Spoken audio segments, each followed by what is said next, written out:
Ishan GB. In the series of banking law, today I am going to explain history of banking sector in India. Let's get into the first slide. The history starts from 1770. The first Bank of India was the Bank of Hindustan. In the year 1786, the General Bank of India was formed. However, the same was failed in the year 1791. The second part is between 1806 to 1843. There were three presidency banks. They are Bank of Calcutta, Bank of Bombay and Bank of Madras. The Bank of Calcutta was initially formed in the year 1806. However, the same was renamed to Bank of Bengal in the year 1809. That means after 3 years, it was renamed from Bank of Calcutta to Bank of Bengal.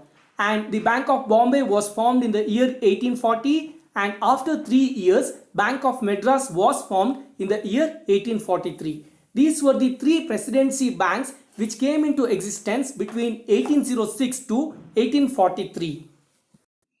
In the year 1921, the presidency banks were merged and formed the Imperial Bank of India, and it was a private bank.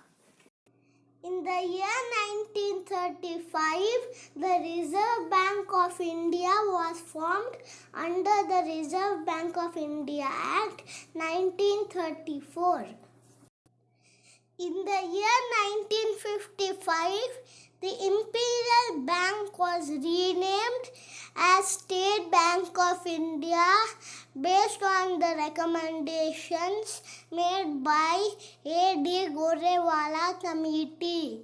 Remember, the State Bank of India is not a nationalized bank, but it's a public sector bank.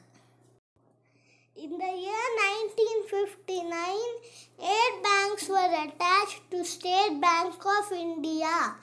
They are State Bank of Bikaner, State Bank of Hyderabad, State Bank of Indore, State Bank of Jaipur, State Bank of Mysore, State Bank of Patiala, State Bank of Saurashtra and State Bank of Travancore.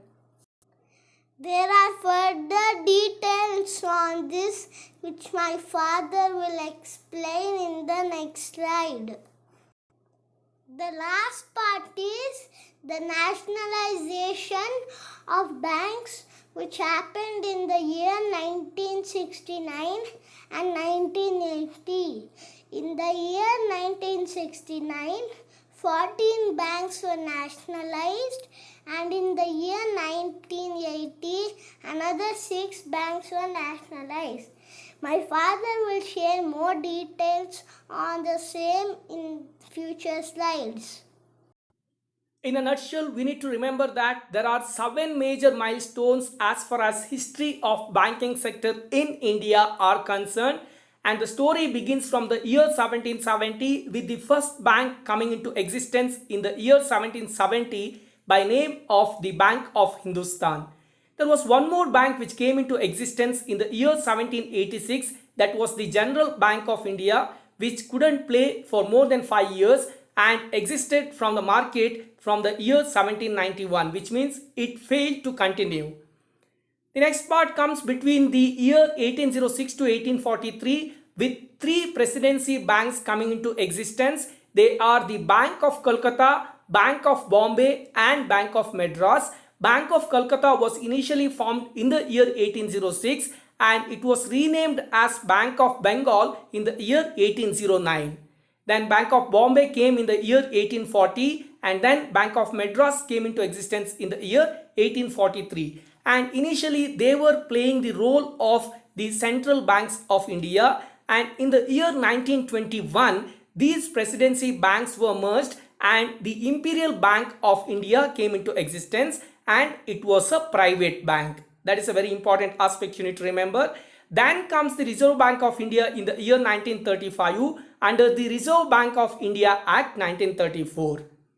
In the year 1955, the Imperial Bank was renamed as State Bank of India under the recommendation of A.D. Gorewala Committee. And remember, State Bank of India is not a nationalized bank.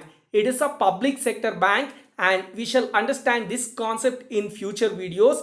And then comes the major milestones in the year 1959, where SBI got 8 associates banks in the form of the State Bank of Bikaner, State Bank of Hyderabad, State Bank of Indore, State Bank of Jaipur, State Bank of Mysore, State Bank of Patiala, State Bank of Saurashtra, and State Bank of Travancore. Now, these 8 banks were initially associated banks to State Bank of India. And remember, as of today, there are no associate banks to State Bank of India. Where did they go? They all got merged, and I am going to discuss more details on them in my next slide. In the year 1969 and 1980, two major nationalization of banks happened. In the year 1969, that was on 19th July, 14 banks were got nationalized which had minimum capital of 50 crores, and then on 15th April 1980, another 6 more banks were nationalized with minimum capital of 200 crores.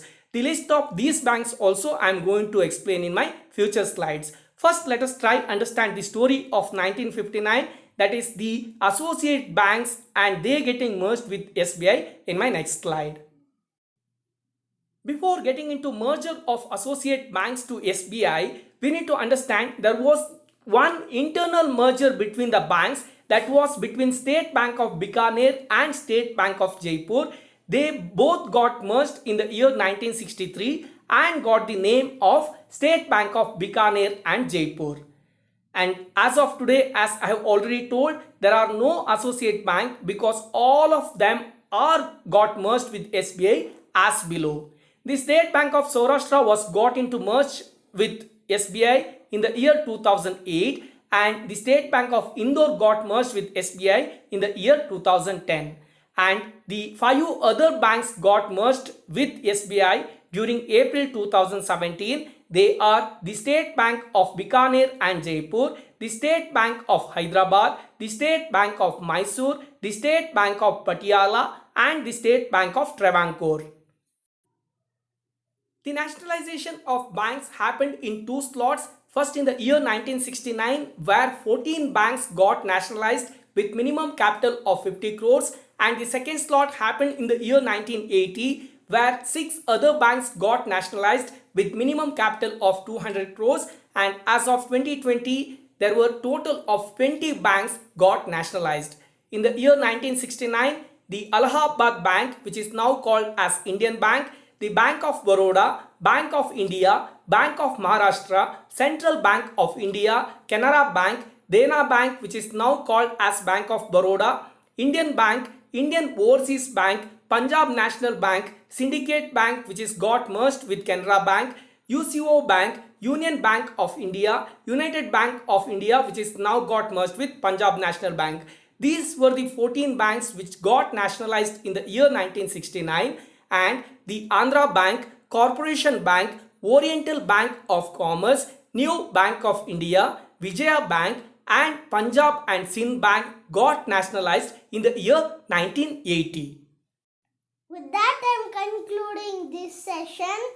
From next week, my school is starting online classes due to Corona. You guys take care. Please subscribe our channel.